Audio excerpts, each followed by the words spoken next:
Health, safety और environment सुनने में ये बड़े शब्द लगते हैं, है ना? पर इनसे जुड़े कुछ बहुत ज़रूरी फॉर्मूले हैं जिन्हें समझना बेहद ज़रूरी है। तो चलिए, आज इस प्रैक्टिकल गाइड में इन्हें बिल्कुल आसान भाषा में समझते हैं।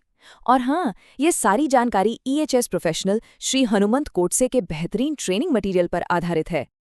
तो सबसे बड़ा सवाल यही उठता है कि किसी भी वर्क प्लेस पर सेफ्टी को सिर्फ अंदाजे का खेल न बनाकर एक प्रॉपर साइंस की तरह कैसे देखा जाए। मतलब हम ये कैसे पक्का करें कि हमारे फैसले सिर्फ लगता है पर नहीं, बल्कि ठोस आंकड़ों और फैक्ट्स पर आधारित हों।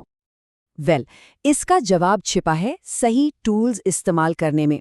और आज हम सब मिलकर एक पूरी की पूरी सेफ्टी टूलकिट बनाने वाले हैं।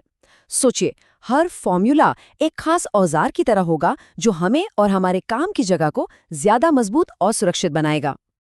तो चलिए अपनी टूलकिट खोलते हैं और सबसे पहले देखते हैं वो टूल्स जो किसी घटना के हो जाने के बाद उसके असर को मापने में हमारी मदद करते हैं।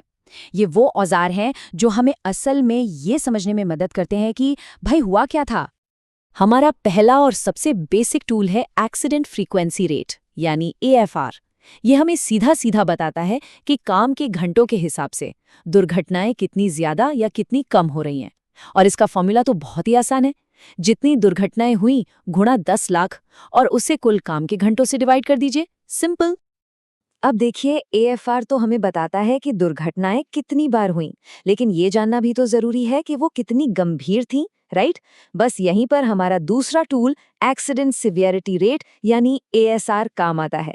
ये उन दिनों को ट्रैक करता है जब कोई कर्मचारी चोट की वजह से काम पर नहीं आ पाया, तो हमें पता चलता है कि असर कितना गहरा था।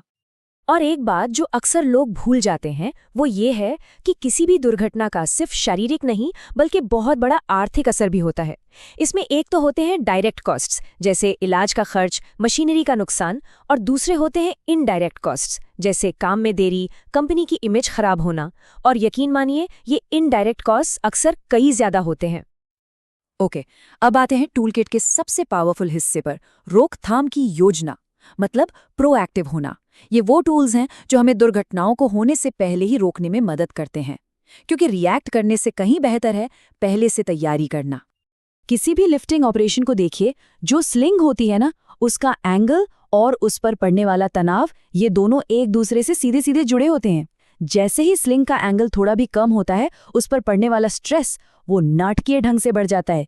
इसीलिए कोई भी सामान उठाने की प्लानिंग करते समय ये कैलकुलेशन करना बहुत बहुत जरूरी है। अब ये देखिए, ये है रिस्क रेटिंग मैट्रिक्स। ये किसी भी खतरे को नापने का एक बड़ा ही सरल तरीका है। इसमें हम बस ये देखते हैं कि किसी खतरे की संभावना कितनी है और अगर वो हो गया तो उसकी गंभीरता कितनी होगी। जैसे बिना परमिट के हॉट वर्क करना, इसकी संभावना भी ज्यादा है और गंभीरता भी, तो ये सीधे सीधे हाई रिस्क वाली कैटेगरी में आ जाता है। सेफ्टी फैक्टर या SF, इसका सीधा सा मतलब ये है कि कोई भी सिस्टम, चाहे वो लिफ्टिंग टूल हो या स्कैफोल्डिंग, अपनी बताई गई भार क्षमता से असल में कितना ज्यादा मजबूत है। फॉर्मूला है उसकी असली ताकत को उसके रोज के वर्किंग लोड से डिवाइड करना। इससे ये पक्का होता है कि वो उम्मीद से ज्यादा लोड भी आराम से संभाल सके। फायर लोड डेंसिटी, ये एक और बहुत ज़रूरी टूल है। ये हमें बताता है कि किसी एक जगह पर आग लगने के लिए कितना ईंधन, मतलब ज्वलनशील सामान, मौजूद है। इससे हमें ये अंदाज़ा लगाने में मदद मिलती है कि आग लगने का खतरा कितना बड़ा है, खासकर वेयरहाउस या स्टोर रूम जैसी जगहों पर। 1 मिनट रुकते हैं और आपको फिर से याद दिला दें कि ये जो पूरा ट्रेनिंग मटेरियल है, इसे EHS प्रोफेशनल श्री हनुमंत गोडसे ने तैयार किया है। अगर सेफ्टी के बारे में और गहराई से जानना चाहते हैं तो दिए गए नंबर या ईमेल पर उनसे संपर्क किया जा सकता है। चलिए अब टूल किट के आखिरी सेक्शन पर चलते हैं, खतरों की निगरानी। ये वो टूल्स हैं जो हमें हमारे काम के माहौल पर, मतलब आसपास के माहौल पर लगातार नज़र रखने में मदद करते हैं। श्योर, अक्सर हम इसे नज़रअंदाज कर देते हैं, पर यह बहुत खतरनाक हो सकता है। इसको ऐसे समझिए, डेसिबल में मापा गया एक सेफ लेवल होता है और एक अनसेफ लेवल।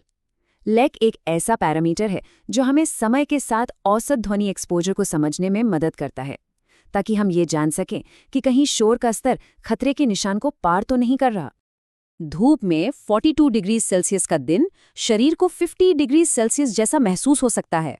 ये लाइन बहुत कुछ कहती है। ये हमें हीट स्ट्रेस इंडेक्स यानी WBGT की अहमियत समझाती है।